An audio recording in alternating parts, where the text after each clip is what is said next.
Okay guys, so your first section is going to be a horseshoe shaped section. So we want this to be kind of angled down from the head, and it's going to be 3 fingers length away from the ear. This is to make sure that the extensions are comfortable as they grow out and move down the head. Next, you're going to take your weft and you're going to measure it to fit from the left side and right side. Make sure you take your small metal clips to mark where your section is and where you're starting and ending your beads. Now you're going to grab your plier tool, your loop tool, and your beads. You're going to load the beads onto the tool and grab your pintail comb, and we're going to begin with our first section for the beads. The section size needs to be 1 to 3 bead lengths across and 2 bead lengths down. The shape of these are going to be boxes, and I'm going to refer to them as boxes from here on out. You're going to loop the hair through the tool, slide the bead up the tool while you're pulling the hair down, and then pull the hair the rest of the way through. Make sure you're holding the hair down as you clamp the bead. We're going to follow that section, and it should be a parallel section next to the first box, creating more boxes after that. We want to make sure that they are evenly spaced and that they are all similar in size. Be sure that you're holding the hair down at a 0 degree, and you need to hold tension while you're moving the bead up the hair, but then right before you clamp it, you need to release tension just a little bit. And that's just showing our box section for like a visual. And we're just going to repeat this process all the way around the head.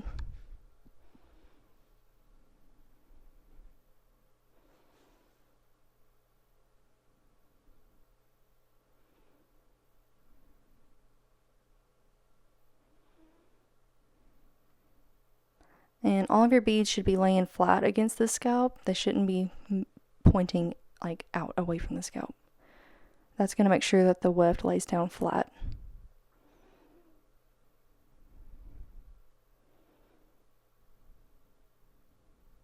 See how I'm pulling the hair down and then I clamp? Okay, and then you're going to check and make sure that they all look like they're evenly spaced out and that our sides match and they start and end at the same point. We also want to make sure that our beads are at least 2 fingers width away from the hairline. Next, we're going to take our weft and we're going to secure it to the beads with our clips.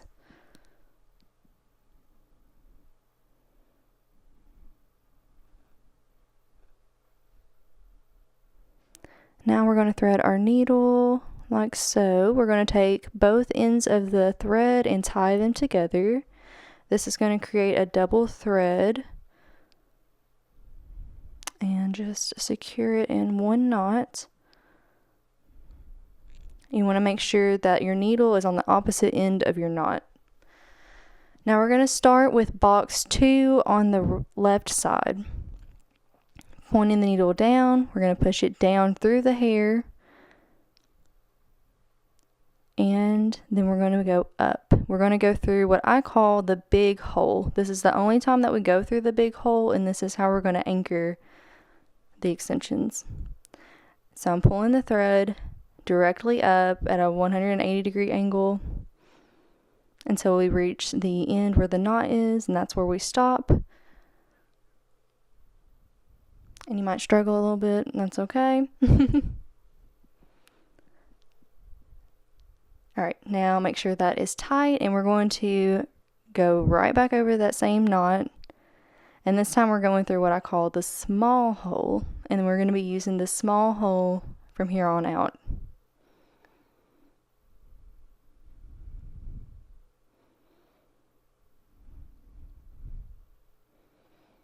Now we're going to be working over to box 1, going through the right side and just repeating the same step.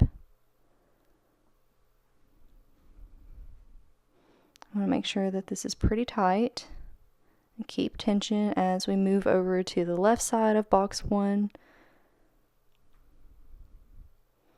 So now we'll have 3 stitches.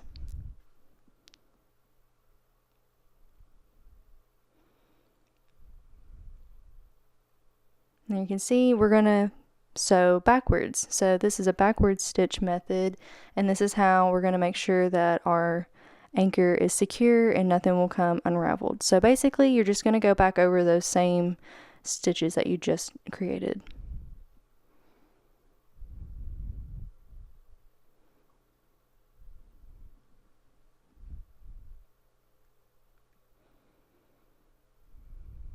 And we're not creating new holes, we're just going to try to go over the same exact one that we just did. And this is going to make sure that we have an easy move up.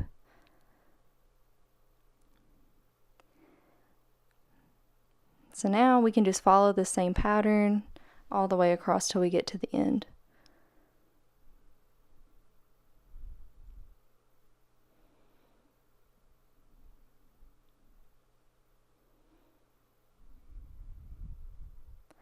And you'll notice that the stitching along the top of the weft, make sure your string is at the top and it's not floating down below the track. That's how you know you're doing it right, when all of your stitching is at the top.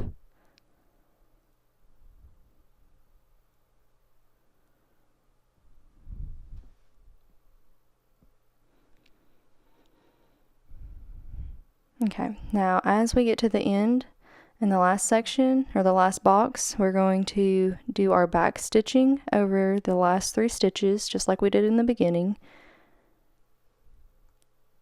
And to finish this last stitch, I'm going to thread it through, and then now I'm going to take the needle and go directly through the stitch. You can see I'm poking it right through the stitch, and now I'm going to be making a knot. Once you have your knot, you're going to cut the thread, and you're going to double knot over the first knot, so it's triple knot, and that's going to make sure that our last anchor is secured and not likely to come untied.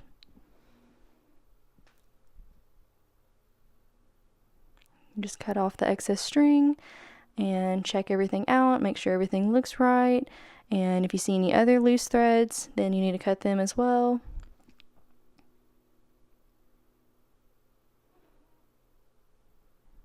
And you are done. You can take your clips out, and this is what the underneath should look like with all of your beads evenly spaced out, and you're all done.